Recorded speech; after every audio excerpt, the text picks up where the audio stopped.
Hello everyone, welcome to exam Y learning.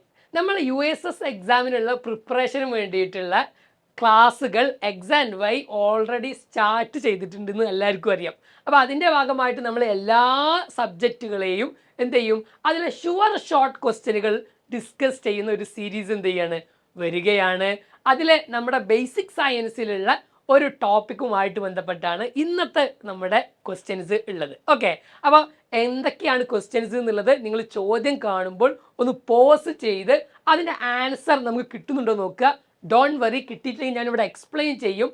ആ ഓരോ വീഡിയോയുടെയും അവസാനത്തിൽ എന്തുണ്ടാകും, ഒരു ചോദ്യം ഉണ്ടാകും. ആ ചോദ്യത്തിൻ്റെ ഉത്തരം നിങ്ങൾ ആൻസർ ആയിട്ട് എന്ത് ചെയ്യുക, ഇവിടെ കമൻറ്റ് ചെയ്യുക. Okay, yes. നോക്കാം, നമുക്ക് ഒന്നാമത്തെ ഒരു ചോദ്യം USSൽ സ്ഥിരമായിട്ട് വരുന്ന ഒരു ഏരിയയാണ് ആസിഡ്സ് ആൻഡ് ആൽക്കലീസ് എന്നുള്ളത്. ഇതിൽ നിന്ന് എന്തായാലും ഒരു ചോദ്യം, ഒന്നോ രണ്ടോ ചോദ്യങ്ങൾ ഉണ്ടാവും എന്നുള്ളത് ഉറപ്പാണ് അല്ലേ. സ്ഥിരമായിട്ട് ആസിഡ്സിൻ്റെയും ഈ പറഞ്ഞ ആൽക്കലീസ് അല്ലെങ്കിൽ ബേസിൻ്റെയും റിലേറ്റ് ചെയ്തിട്ടുള്ള ഒരു ക്വസ്റ്റ്യൻ ഉണ്ടാകും. അപ്പോൾ നമ്മളെ ക്വസ്റ്റ്യൻ ഇതാണ്: ഇതിൽ ആസിഡുകളുടെ സ്വഭാവങ്ങൾ ഏതെല്ലാം?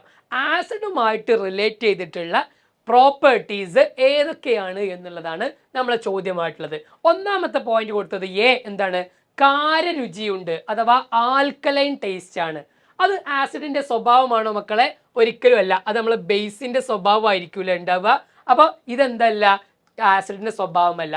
നീല ലിറ്റ്മസിനെ ചുവപ്പാക്കുന്നു, ബ്ലൂ ലിറ്റ്മസിനെ റെഡ് ആക്കി മാറ്റുക. അതാരുടെ സ്വഭാവമായിരുന്നു എടാ? യെസ്, നമുക്കറിയാം ആസിഡിന്റെ സ്വഭാവം ആണ്. അപ്പൊ രണ്ടാമത്തത് കറക്റ്റ് ആണ്. മൂന്നാമത്തെ നോക്കിക്കേ, കാർബണേറ്റുകളുമായി പ്രവർത്തിച്ച് കാർബൺ ഡൈ ഓക്സൈഡ് വാതകം ഉണ്ടാക്കും.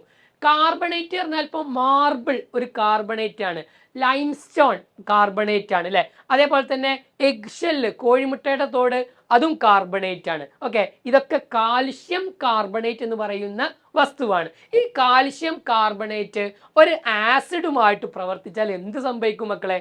കാർബൺ ഡൈ ഓക്സൈഡ് വാതകം ഉണ്ടാകും. ഓക്കെ, അപ്പൊ ആസിഡിന്റെ സ്വഭാവമാണ് എന്ത്?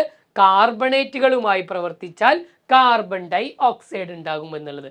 ഇനി വഴുവഴുപ്പുണ്ട് അഥവാ സോപ്പി ടച്ച് ആണ്. ഓക്കെ, സോപ്പ് നമുക്കറിയാം ബേസ് ആണ് അല്ലെ.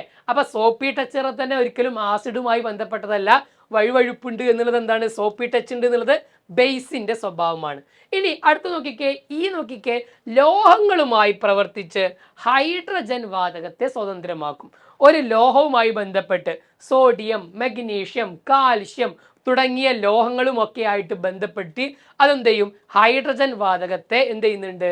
ഉണ്ടാക്കുന്നുണ്ട്. ഹൈഡ്രജൻ ഗ്യാസ് പ്രൊഡ്യൂസ് ചെയ്യുന്നുണ്ട്. Okay, liberate hydrogen on reaction with highly reactive metals. Okay, അപ്പൊ അതെന്താണ്?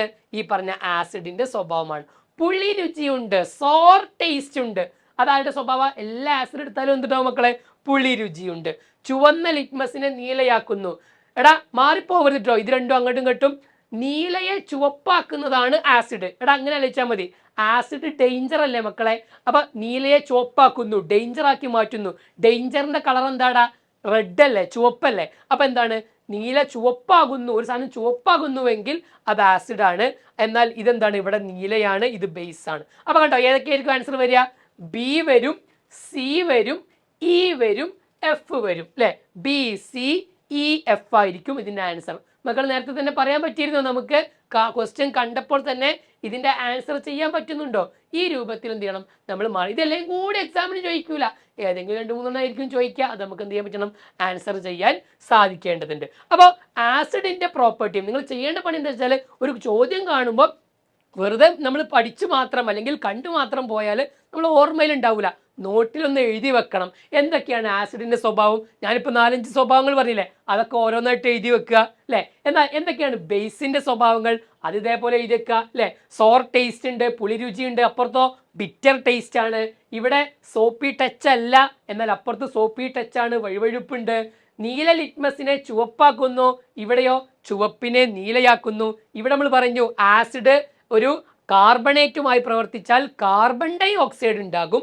ആസിഡ് ഒരു മെറ്റലുമായിട്ട്, ലോഹവുമായി പ്രവർത്തിച്ചാൽ ഹൈഡ്രജൻ ഗ്യാസും ഉണ്ടാകും. അത്രയുമാണ് നമ്മൾ ഈ പറഞ്ഞ ആസിഡുമായി ബന്ധപ്പെട്ടത്. ഇതിൽ തന്നെ ഓരോ ലോഹങ്ങളും നമ്മൾ പറയല്ലോ ആസിഡ് ലോഹവുമായി പ്രവർത്തിച്ചാൽ ഹൈഡ്രജൻ വാതകം ഉണ്ടാകും എന്ന് പറയല്ലോ. ഞാനിതാ ഇവിടെ കുറേ ടെസ്റ്റ് ട്യൂബുകൾ എടുത്തിട്ടുണ്ട്. ആ ടെസ്റ്റ് ട്യൂബിലൊക്കെ ഓരോ മെറ്റൽ ഓരോ ലോഹം ഉണ്ട്. Fe എന്ന് പറഞ്ഞാൽ ഇരുമ്പാണ്, Mg എന്ന് പറഞ്ഞാൽ മെഗ്നീഷ്യമാണ്. അതിൻ്റെ സിമ്പലാണ് കേട്ടോ, അത് നമ്മൾ വലിയ ക്ലാസ്സിൽ എത്തുമ്പോൾ പഠിക്കുള്ളൂ. ഇനി Cu എന്ന് പറഞ്ഞാൽ കോപ്പറാണ്, ഇത് ലെഡ് എന്ന് പറയുന്ന ലോഹമാണ്, Zn എന്ന് പറഞ്ഞാൽ സിങ്ക് ആണ്. ഓക്കെ, അപ്പൊ നോക്കിക്കേ, ഇതിൽ നമുക്ക് കാണാൻ പറ്റുമ്പോൾ മെഗ്നീഷ്യം പോലുള്ളതൊക്കെ വളരെ വേഗത്തിൽ റിയാക്ട് ചെയ്യും.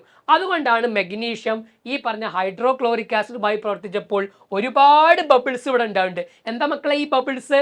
ഹൈഡ്രജൻ ഗ്യാസ് ആണ്. ഒരുപാട് കുമിള കാണില്ലേ, അത് ഹൈഡ്രജൻ ഗ്യാസ് ആണ്. എന്നാൽ മെഗ്നീഷ്യത്തിന്റെ അത്ര സ്പീഡില്ല ആർക്ക്? സിങ്കിന്. അത്ര സ്പീഡില്ല ആർക്ക്? ഈ പറഞ്ഞ PBക്ക് അല്ലേ? അപ്പൊ ഓരോന്നിന്റെയും റിയാക്ടിവിറ്റി, രാസപ്രവർത്തന ശേഷി എന്താണ്, വ്യത്യാസമുണ്ട് എന്ന് കാണിക്കാൻ വേണ്ടിയിട്ടാണ് ജസ്റ്റ് പറഞ്ഞത്. സോഡിയം മഗ്നീഷ്യമൊക്കെ ആണെങ്കിൽ വളരെ വേഗത്തിൽ രാസപ്രവർത്തനം നടക്കും. കോപ്പറിൽ നമുക്ക് ഇവിടെ എന്ത് ചെയ്യില്ല, ബബിളൊന്നും കാണില്ല. അതെന്തിനാ അറിയോ? ആ പോയിന്റ് പറയാനാണ് ഞാൻ ഈ ഒരു സംഗതി പറഞ്ഞത്. കോപ്പറിൽ എന്ത് ചെയ്യില്ല, ആസിഡുമായി പ്രവർത്തിക്കൂല. 3 ആൾക്കാരെ പഠിച്ചേക്കാം: കോപ്പർ, സിൽവർ, ഗോൾഡ്. കോപ്പറും സിൽവറും ഗോൾഡും ഒരു ഹൈഡ്രോക്ലോറിക് ആസിഡുമായിട്ട് റിയാക്ട് ചെയ്യൂല, പ്രവർത്തിക്കൂല. ആ പോയിന്റ് കൂടി നോട്ട് ചെയ്യണേ. ചിലപ്പോൾ അതെന്ത് ചെയ്യും, എക്സെപ്ഷൻ കേസ് രൂപത്തിൽ ചോദിച്ചുണ്ടായില്ല. എങ്കിൽ നിങ്ങൾക്ക് ഇതാ ചെയ്യാനുള്ള ഒരു സിമ്പിൾ ആയിട്ടുള്ള ക്വസ്റ്റ്യൻ തന്നിരിക്കുന്നു. ഇവിടെ ഞാൻ എന്ത് ചെയ്തിട്ടുണ്ട്, ഹൈഡ്രോക്ലോറിക് ആസിഡ് എടുത്തിട്ടുണ്ട്. ഈ പറഞ്ഞ ഹൈഡ്രോക്ലോറിക് ആസിഡിൽ സിങ്ക് മെറ്റൽ എടുത്തിട്ടുണ്ട്. സിങ്ക് മെറ്റൽ, ഈ സിങ്ക് മെറ്റലുമായിട്ട് എന്ത് ചെയ്യുന്നു, ഹൈഡ്രോക്ലോറിക് ആസിഡ് പ്രവർത്തിച്ചാൽ ഇവിടെ എന്തോ ഒരു വാതകം ഉണ്ടായിട്ടുണ്ട്. ആ വാതകം ഏതാണ് എന്നാണ് മക്കൾ കമന്റ് ചെയ്യേണ്ടത്. ഹൈഡ്രജൻ ആണോ, ഓക്സിജൻ ആണോ, കാർബൺ ഡൈ ഓക്സൈഡ് ആണോ, നൈട്രജൻ ആണോ? അപ്പൊ ഈ ഒരു ചോദ്യം നോക്കിയിട്ട് വേഗത്തിൽ എന്ത് ചെയ്യുക, ആൻസർ വീഡിയോക്ക് താഴെ കമന്റ് ചെയ്യുക. ഇത് രാസപ്രവർത്തന ഫലമായി ഉണ്ടാകുന്ന വാതകം, ഗ്യാസ് ഏതാണെന്നുള്ളത് ഈ വീഡിയോക്ക് താഴെ കമന്റ് ചെയ്യുക. നമുക്ക് ഇതേപോലെ ഒരുപാട് ഷോർട്ട് ക്വസ്റ്റ്യനുമായിട്ട് വീണ്ടും കാണാം. താങ്ക്